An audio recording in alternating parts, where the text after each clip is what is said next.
Blake Snell is out. After just 2 starts in 2025, the left-hander who cost the Dodgers $182 million has been placed on the injured list with shoulder inflammation. The news, confirmed this week, comes as a cold shower for a rotation that was already beginning to show cracks, and it reignites an unavoidable question. Did the Dodgers make a mistake by putting so much trust in a player with a history of injuries? This wasn't the narrative Los Angeles envisioned for the start of the season. After winning the World Series in 2024, the front office took an aggressive stance. Big-name reinforcements arrived. The roster looked deeper than ever, and the starting rotation was treated as an absolute priority. Among the headline additions, 2 names caught the baseball world's attention. Roki Sasaki, the hyped Japanese phenom, and Blake Snell, the 32-year-old veteran, 2-time Cy Young winner, and one of the most talented pitchers on the market. But those who followed Snell closely knew that his talent came with a troubling injury history. In 2021, while with the Padres, he struggled with an adductor strain that repeatedly sent him to the injured list. In 2024, with the Giants, the same story nearly unfolded again. 2 IL stints and a poor start to the season. Still, his post-All-Star game performance was so dominant that it convinced the Dodgers he was a safe bet. But now, the story seems to be repeating, and how quickly they respond to define the team's fate in 2025. If you enjoy diving deep into baseball's inner workings, understanding front office decisions, calculated risks, and how injuries affect a roster structure, leave a like and subscribe to the channel. We don't just deliver the headline, we break down the machine behind it.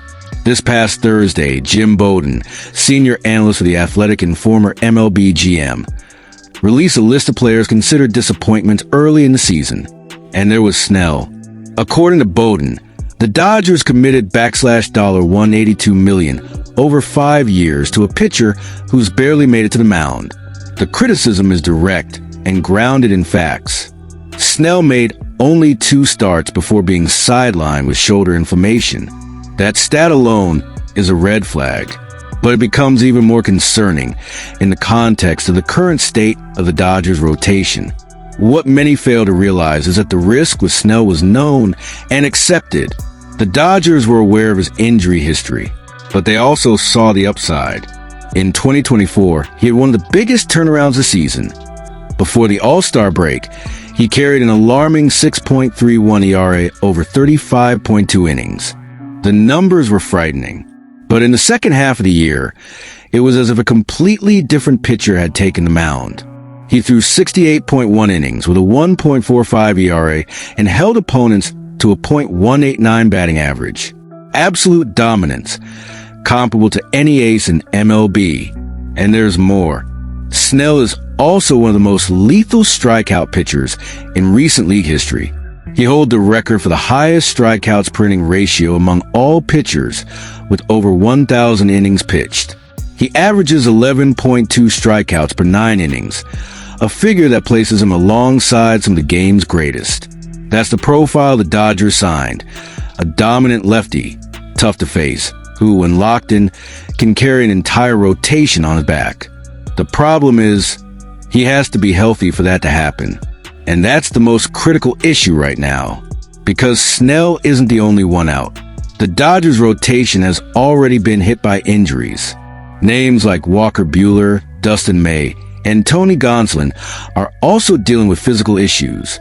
What once seemed like enviable depth at the start of the year has turned into a test of patience and improvisation. Snell's absence puts added pressure on Sasaki, strains the bullpen, and forces the coaching staff to find solutions where there may be none.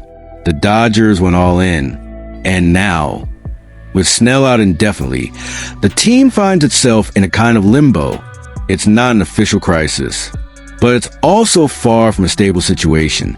The front office believes Snell could return in the first half of the season, and that, like in 2024, he'll find his best form after the All-Star break. But each day off the mound increases the noise surrounding that decision. Despite still playing at a high level, this isn't just about a player. It represents a about a long-term investment, a strategic plan, and a winning cycle that might be at risk. If Snell returns strong, the Dodgers will once again have one of the most dangerous rotations in the league.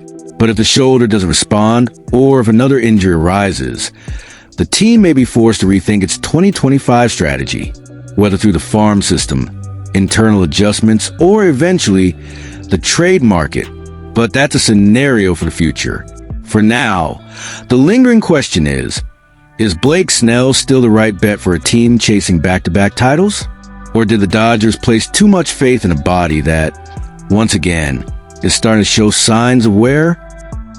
But while all eyes are focused on Blake Snell's shoulder and the instability of the Dodgers' rotation, another shadow is beginning to form, quiet yet impossible to ignore, over the Los Angeles lineup. And it has a name, Max Muncy. Perhaps the beginning of the end is taking shape for one of the most familiar faces of the Dodgers' modern era. Muncy hasn't just been a consistent hitter.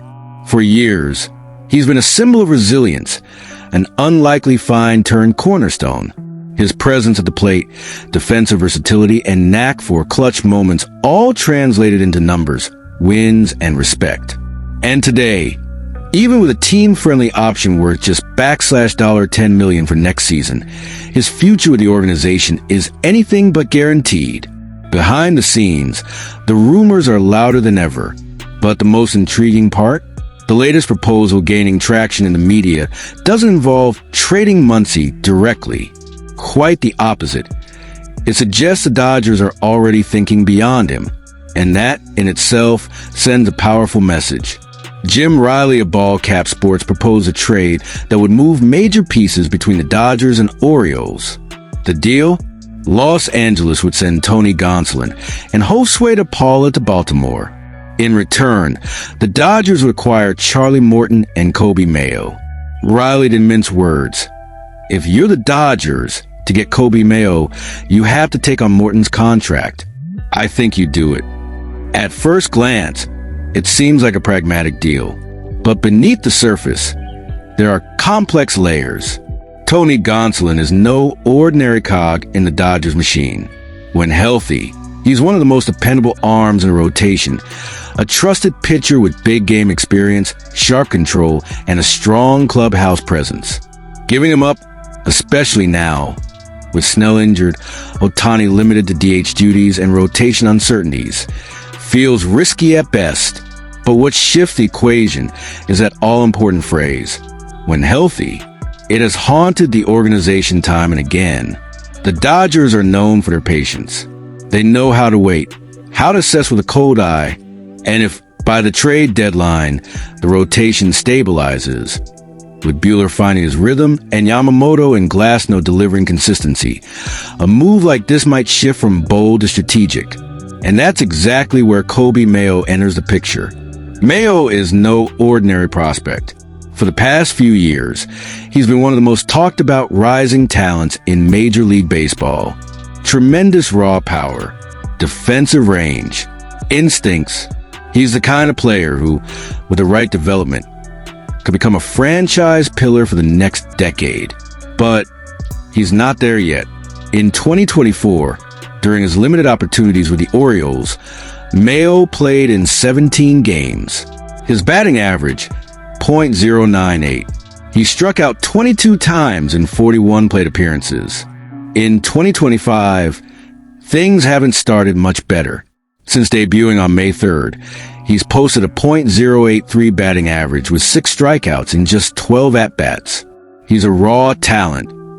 Promising, but clearly a work in progress. For the Orioles, that means time and patience. For the Dodgers, it could mean the emergence of a new Muncy, 10 years younger. And that's the deeper issue here. This potential trade isn't just about current talent. It's about identity. Muncy, today, represents reliability. Mayo represents reinvention. Riley's proposal might not be about replacing Muncy immediately, but the very notion of acquiring a potential successor signals that the team is already thinking ahead. And there's one more important factor, Charlie Morton. At 40 years old, Morton is more than just a heavy contract. He's a veteran with a proven postseason resume, a refined arsenal, and a steadying presence. Taking on his contract as part of the deal isn't about the long-term future. It's about protecting the present. If Snell doesn't recover in time, if Yamamoto struggles, if Buehler can't find his rhythm, Morton is a guarantee that the engine keeps running. But by taking on Morton, you accept the financial weight. In exchange, you get the right to develop Mayo. Despite still playing at a high level, you give up Gonsolin, a short-term, a tested arm, and De Paula, a young and promising talent from a Dodgers farm system. And that brings us to the question that divides every front office. Is it better to secure the now or risk it all to shape the future? The Dodgers are living that dilemma in full. They just won a World Series. But baseball doesn't forgive complacency. Winning today matters. So does winning tomorrow. And when rumors begin to swirl that involve not only tactical tweaks, but emotional successors to players like Muncy, something big is brewing. So now I put you in charge of the decision. Would you accept this trade? Would you send Gonsolin and De Paula to the Orioles, take on Morton's contract and bet on Mayo's raw potential? Or would you stick with the current roster, trusting that Snell will return, that Muncy still has something left in the tank, and that this team is strong enough to chase a repeat title? Let me know in the comments. If this video hooked you, hit like, subscribe, and turn on notifications, because the season is just beginning, and the Dodgers might be at the center of MLB's next big move.